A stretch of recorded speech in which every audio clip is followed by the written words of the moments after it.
네, 오늘 묵상할 말씀은 요한일서 4장 11절에서 21절 말씀입니다. 신약 392면에 있습니다. 성탄절 아침 같이 함께 묵상할 본문은 요한일서 4장 11절에서 21절입니다. 사랑하는 자들아, 하나님이 이같이 우리를 사랑하셨은즉 우리도 서로 사랑하는 것이 마땅하도다. 어느 때나 하나님을 본 사람이 없으되 만일 우리가 서로 사랑하면 하나님이 우리 안에 거하시고 그의 사랑이 우리 안에 온전히 이루어지느니라. 그의 성령을 우리에게 주심으로 우리가 그 안에 거하고 그가 우리 안에 거하시는 줄을 아느니라. 아버지가 아들을 세상의 구주로 보내신 것을 우리가 보았고 또 증언하노니 누구든지 예수를 하나님의 아들이라 시인하면 하나님이 그의 안에 거하시고 그도 하나님 안에 거하느니라. 하나님이 우리를 사랑하시는 사랑을 우리가 알고 믿었노니 하나님은 사랑이시라. 사랑 안에 거하는 자는 하나님 안에 거하고 하나님도 그의 안에 거하시느니라.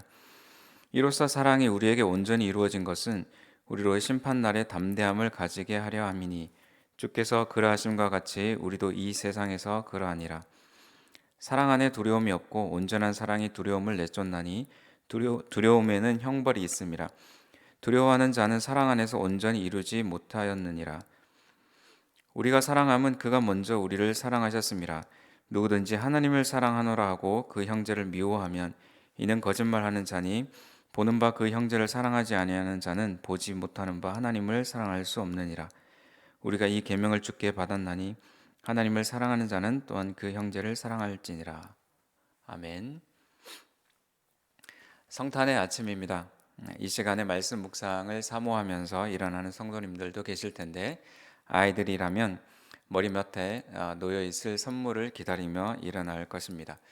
예전에 선물이 흔하지 않았을 그 시절에 성탄절은 모든 어린이들에게, 교회를 다니지 않는 어린이들에게도 참 좋은 추억을 주었던 날인 것 같습니다. 그렇지만 선물이나 분위기가 성탄절의 주인공이 되거나 주제가 되지 않는, 주객이 바뀌지 않는 그런 성탄절이 되기를 오늘 소망해 봅니다.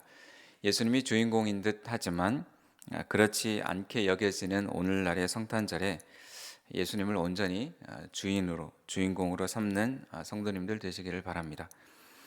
예수님은 분위기를 내기 위한 들러리가 아니십니다. 예수님은 하나님의 구원 계획을 이루시기 위해서 이 땅에 오신 분이십니다. 하나님의 뜻에 순종하기 위해서 자신을 전부 내어서 자발적으로 우리에게 준 가장 큰 선물이 바로 예수님이십니다. 어제 본문에 이어서 7절, 11절 본문에 이어서 오늘 말씀 속에서 서로 사랑하라는 말씀을 계속적으로 말씀하고 있습니다. 11절에 그 결론을 말씀해 주는데 11절에 보면 사랑하는 자들아, 하나님이 이같이 우리를 사랑하셨은즉 우리도 서로 사랑하는 것이 마땅하도다.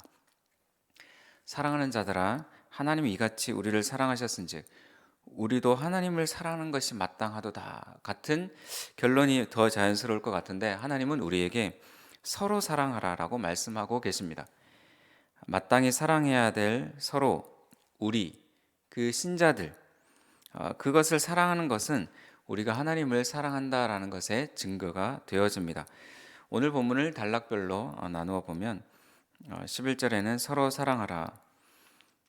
두 번째는 신자들 간의 사랑과 하나님과의 관계성에 대해서 설명하고 있고 17절에서 18절은 신자들 간의 사랑과 하나님의 미래의 심판에 대해서 이야기하고 있습니다. 그리고 마지막에는 하나님을 사랑하는 증거에 대해서 말씀하고 있습니다. 첫 번째로 서로 사랑하라 11절에서 말씀하고 있습니다.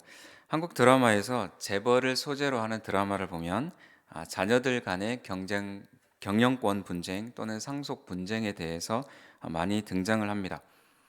부모님 앞에서는 부모님도 사랑하고 형제들 간에 서로 우애 있고 사랑하는 것처럼 연기하지만 그 다음 장면으로 넘어가면 어떻게 하면 큰아들은 큰아들대로의 몫을 다 받을 수 있을까? 또 동생들은 어떻게 하면 더 많이 형보다 차지할까? 이런 장면들이 등장을 합니다. 부모님을 진정으로 사랑한다면 자녀들의 모습은 어떤 것이 올바른 모습이 되어질까요? 부모가 자신이 죽고 난 다음 형제 간의 분쟁을 방지하려고 어떤 계획이나 또는 상속 계획을 세웠어도 자녀들은 부모의 뜻을 순종하기보다 더 가지려고 싸우는 모습들을 볼 수 있습니다. 우리를 사랑하신 부모님이 우리에게 원하는 것은 형제 간에 사이좋게 지내는 것입니다.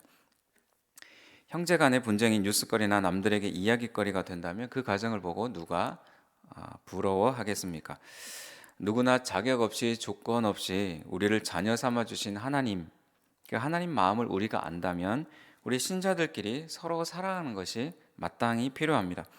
사랑하기 쉬운 사람을 사랑하는 것은 어렵지 않습니다. 그런데 사랑하기 어려운 사람을 사랑하는 것이 어렵습니다. 사랑하기 어려운 사람을 우리가 품고 사랑해야 할 것입니다. 11절 사랑하는 자들아 하나님이 이같이 우리를 사랑하셨은즉 우리도 서로 사랑하는 것이 마땅하도다. 이 말씀 앞에 순종함이 필요합니다.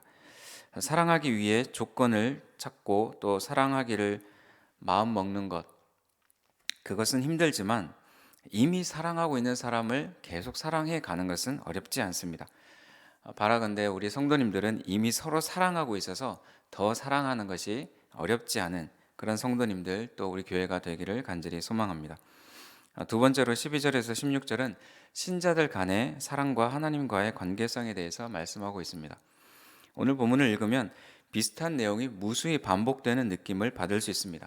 많이 반복되는 단어들을 한번 체크해 보면 어떤 단어가 있을까요? 두 가지 단어가 찾아질 것입니다. 그것은 바로 사랑 또 우리입니다.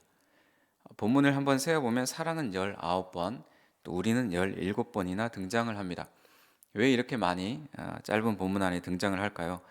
많이 반복되는 두 단어가 만들어내는 그 메시지는 무엇이 되겠습니까? 우리 서로 사랑하라 라는 메시지입니다. 12절에 보면 어느 때나 하나님을 본 사람이 없으되 만일 우리가 서로 사랑하면 하나님이 우리 안에 거하시고 그의 사랑이 우리 안에 온전히 이루어지느니라 라고 말하고 있습니다. 우리가 서로 사랑할 때라는 그 전제 조건이 있을 때 하나님의 사랑이 우리 안에 온전히 이루어집니다. 반대로 우리가 서로 사랑하지 않으면 하나님의 사랑을 우리가 온전히 충분히 이해할 수 없고 누릴 수가 없습니다. 우리 서로 사랑, 그 안에 우리에게 유익함이 있습니다.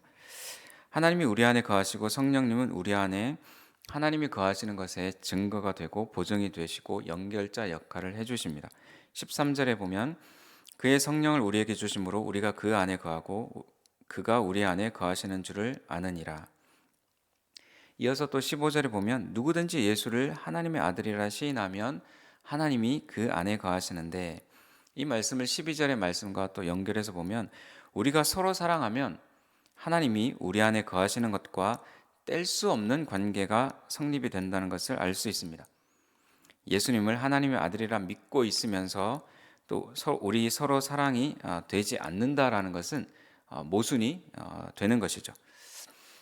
세 번째로는 17절에서 18절에 신자들 간의 사랑과 하나님의 미래의 심판의 관계를 또한 설명하고 있습니다. 하나님 안에 계속 머무르는 자에게는 심판이 두렵지가 않습니다. 신자들 간에 서로 사랑하라는 계명을 지키는 것은 하나님의 사랑을 경험하고 살아가는 삶입니다. 내가 자신의 힘으로 사랑해 가기는 어렵기 때문에 그렇습니다. 내가 신자들을 사랑하는 그 힘의 근원은 하나님으로부터 옵니다. 18절 사랑 안에 두려움이 없고 온전한 사랑이 두려움을 내쫓나니 두려움에는 형벌이 있습니다. 두려워하는 자는 사랑 안에서 온전히 이루지 못하였느니라. 성도들 간의 사랑은 주님의 오심을 기다리면서 주님의 심판을 기다리면서 두려움이 아니라 평안을 우리에게 경험하게 하는 방법입니다. 서로 사랑하는 것의 유익함이 또한 여기에 있습니다. 마지막으로 19절에서 21절은 하나님을 사랑하는 증거에 대해서 말씀하고 있습니다. 사랑한다는 말을 우리가 누구인가에게 들으면 기분이 참 좋습니다.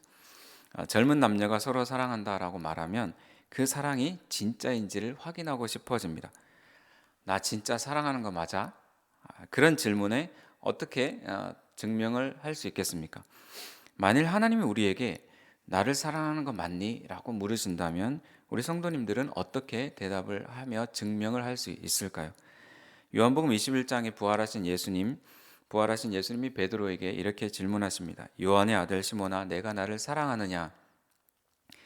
베드로가 내가 주님을 사랑하는 줄 주님께서 아십니다 라고 대답합니다. 그러면 이어지는 예수님의 대답이 또 무엇일까요? 그래, 네가 나를 사랑하는 줄 내가 안다. 그래, 나를 더 사랑하거라. 다음부터는 나를 배신하지 말아라. 이런 말이 이어지는 것이 자연스러운 대화의 흐름일 수 있는데 예수님은 내 양을 먹이라 라고 말씀하십니다. 그 말은 주님이 사랑하시는 그 성도들을, 신자들을 돌보고 사랑하라라는 말입니다. 어머니의 자녀 사랑이 어디에서 두드러지게 나타납니까? 뭐라도 좋은 것 하나 먹이려고 하는 그것이 어머니의 사랑입니다. 예수님의 사랑의 방향이 자신에게 오는 것이 아니라 주님의 양인 신자들에게 그 사랑이 흘러가는 것, 방향이 그렇게 흘러가는 것을 주님이 원하십니다. 20절에 누구든지 하나님을 사랑하노라 하고 그 형제를 미워하면 이는 거짓말하는 자니 보는 바 그 형제를 사랑하지 아니하는 자는 보지 못하는 바 하나님을 사랑할 수 없느니라. 우리가 형제를 미워하면 하나님을 사랑하는 것과 충돌이 일어납니다. 거짓말쟁이가 됩니다. 보이는 신자를 사랑하지 않으면서 보이지 않는 하나님을 사랑하는 것이 얼마나 어려운 일입니까? 털실이 엉키면 풀어야 쓸 수 있고 또 끊어지면 연결해야 그것을 이용해서 목도리를 만들 수 있는 것처럼 성탄절 또 이 연말에 우리 성도님들 간에 또 신자들 간에 서로 얽힌 마음이 있으면 풀어내고 또 끊어진 마음이 있으면 다시 묶는 그런 따뜻한 성탄의 날이 되기를 주님의 이름으로 소망합니다. 하나님 아버지 감사합니다. 주님이 이 땅에 오신 이 날을 우리가 기억하면서 주님을 사랑하는 것을 우리가 어떻게 증명할지를 알려주시니 감사합니다. 주님을 사랑하는 것이 우리의 삶 가운데 서로 사랑하는 것을 통해서 증명이 되어지는 우리 모든 성도님들 되어질 수 있도록 주님이 축복하여 주옵소서. 예수님의 이름으로 기도합니다. 아멘.